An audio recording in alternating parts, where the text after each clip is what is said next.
সুপ্রিয় দর্শক, সবাইকে ওয়েলকাম করছি এক্সপ্লোর উইথ শিলুতে। আজকের বিষয় রাতারাতি কিভাবে ফর্সা হওয়া যায়। ভাবছেন এত বিষয় থাকতে আমি কেন রং ফর্সা হওয়া নিয়ে উঠে পড়ে লাগলাম। আসলে আমি কিন্তু ইচ্ছাকৃতভাবে রং ফর্সা হওয়া নিয়ে উঠে পড়ে লাগিনি। বিভিন্ন সময় বিভিন্ন প্ল্যাটফর্মে বিভিন্ন ভিডিও দেখার সময় আমার চোখে পড়েছে যে রং ফর্সা হওয়ার ক্রিম বিক্রি হচ্ছে, আর আমরাও হুমড়ি খেয়ে কিনতে নেমেছি। তখনই আমার মাথায় আসলো একজন স্কিন স্পেশালিস্ট কি বলছেন এই রং ফর্সা হওয়ার বিষয়টি নিয়ে। চলুন তাহলে আগে রং ফর্সা হওয়ার বিষয়টি শুনে আসি। আর আরেকটি কথা বলছি, রং ফর্সা হওয়ার বিভিন্ন টিপস কিন্তু আমি আপনাদেরকে জানিয়ে দিব। আমার সাথেই থাকুন। রং ফর্সায় যে আমাদের এশিয়ান কান্ট্রিতে সবাই একটু ফর্সা হতে চায়, যেহেতু আমরা এশিয়ান, আমাদের রং একটু বাদামি ধরনের বা একটু শ্যামলা ধরনের, কিন্তু এই রংটা কিন্তু আমাদের বৈশিষ্ট্য বহন করে। যা আমাদের বৈশিষ্ট্য বহন করে সেটা আমরা পরিবর্তন করতে চাই ট্র্যাডিশনাল কিছু চিন্তাধারার মাধ্যমের জন্য। সবাই ভাবে যে ফর্সা হলেই খুব সুন্দর এবং সেইটার পিছনেই ঘুরতে থাকে। যেমন কোনো পেশেন্ট যখন একটা মেয়েকে নিয়ে আসে, 13-14 বছর মাত্র বয়স, তা আমি কোনো অসুখ দেখতে পাচ্ছি না, বলে ওকে কেন নিয়েছেন আমার কাছে? বলে কি, ম্যাডাম মেয়ে তো বিয়ে দিতে হবে, তো ওকে একটু ফর্সা বানায় দেন। তো এই জিনিসটা আমাকে তখন খুব ব্যথিত করে।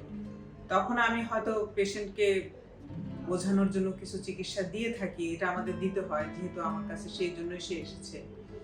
তো কিন্তু আমার কথা হচ্ছে যে একটা মেয়েকে আমার এইভাবে কেন চিন্তা করতে হবে? আমার মেয়েটাকে আমি এডুকেট করবো, পড়াশোনা করে নিজের পায়ে দাঁড়াতে সাহায্য করবো।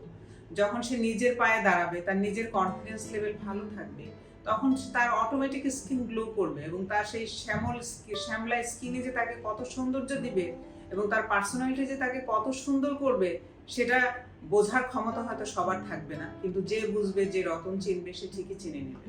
আমার কথা হচ্ছে সেইটা। এবং আমি এই মেসেজটাই সবাইকে দিতে চেষ্টা করি, সব গার্জেনদেরকে দিতে চেষ্টা করি। মেয়েকে ফর্সা করানোর জন্য ওরকম দরকার নেই। মেয়েকে সুস্থ রাখেন, মেয়েকে পড়াশোনা করান। আপনার ছেলেকে যতটা সুযোগ দিচ্ছেন, মেয়েকে ঠিক ততটাই সুযোগ দিয়ে মানুষ করেন, এবং দেখবেন এই মেয়েই আপনাকে অনেক বেশি ফ্লারিশ করে থাকবে। দেখলেন তো, স্বয়ং স্কিনের ডাক্তারই বলছেন আগে গুণ বিচারি, তারপরে দর্শনদারি। কিন্তু ছোটবেলা থেকে আমাদের মাথার মধ্যে এমনভাবে ঢুকিয়ে দেওয়া হয় যে তোমাকে ফর্সা হতেই হবে। আর এই ফর্সা হওয়াকে কেন্দ্র করে আমার ধারণা যারা ফর্সা নয় তাদের মধ্যে অনেক রকমের তিক্ত অভিজ্ঞতা আছে। আমি অবশ্য নিজেও ফর্সা না, তো ফর্সা নিয়ে আসলে আমার খুব একটা দুঃখবোধ নেই, কারণ হচ্ছে আমি তামাটে রং খুব পছন্দ করি। তো সে যাই হোক, ফর্সা হওয়ার টিপস কিন্তু আমি দিব। ফর্সা হওয়ার টিপস আমি যদি নিজেও জানি না, কিন্তু আমি তার জন্য আশ্রয় নিয়েছিলাম গুগলের, এবং অবাক হলাম গুগল ফর্সা হওয়ার টিপস নিয়ে বিশাল ভান্ডার খুলে বসে আছে। আলাদিনের চেরাগ বলতে পারেন।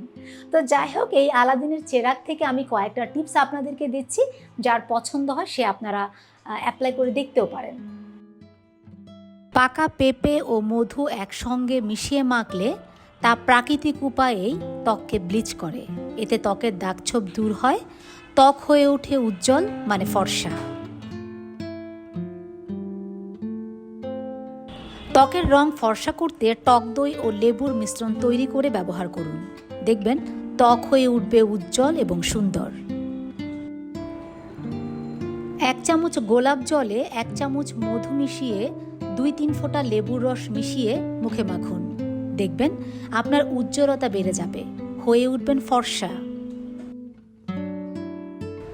ডাবের পানি ত্বকের জন্য খুবই উপকারী। ত্বকের জেল্লা বাড়াতে, কালো ছোপ দূর করতে ডাবের পানি বেশ উপকার করে। কালো ছোপ দূর হলেই ত্বক হয়ে উঠবে ফর্সা এবং সুন্দর। আমন্ডের পেস্ট দুধের সাথে মিশিয়ে একটি মিশ্রণ বানাতে হবে। পেস্টটি মুখে 15 মিনিট রাখতে হবে, এতে ত্বক হয়ে উঠবে সুন্দর এবং উজ্জ্বল। পরিশেষে একটি কথা বলতে চাই, ফর্সা বা কালো নিয়ে চিন্তা না করে নিজেকে যোগ্য করে তুলুন। তাহলে দেখবেন ফর্সা বা কালো নিয়ে যে হীনমন্যতা আপনার মধ্যে আছে তা দূর হয়ে যাবে। তাই নিজেকে যোগ্য করুন এবং আত্মবিশ্বাসী হয়ে ভাবুন আপনি সবচেয়ে সুন্দর। তাহলে দেখবেন যে ফর্সা কালো নিয়ে কোনো চিন্তাই আপনার মধ্যে আসবে না। আর নিজেকে সুন্দর করে রাখার একটি সহজাত প্রবৃত্তি তো আমাদের সবার মধ্যে আছেই। নিজেকে সুন্দর করে রাখুন, নিজেকে গুছিয়ে রাখুন, সুস্থ সবল খাবার খান, নিয়মিত ব্যায়াম করুন। তাহলে দেখবেন যে নিজের ভিতরের সৌন্দর্যটা নিজেই অনুভব করতে পারবেন। তখন রং নিয়ে এত চিন্তা আসবে না। আরেকটি কথা, আমার চ্যানেল সাবস্ক্রাইব করতে কিন্তু ভুলবেন না। লাইক, কমেন্টস করুন এবং আমার সাথেই থাকুন। সবার জন্য ভালোবাসা।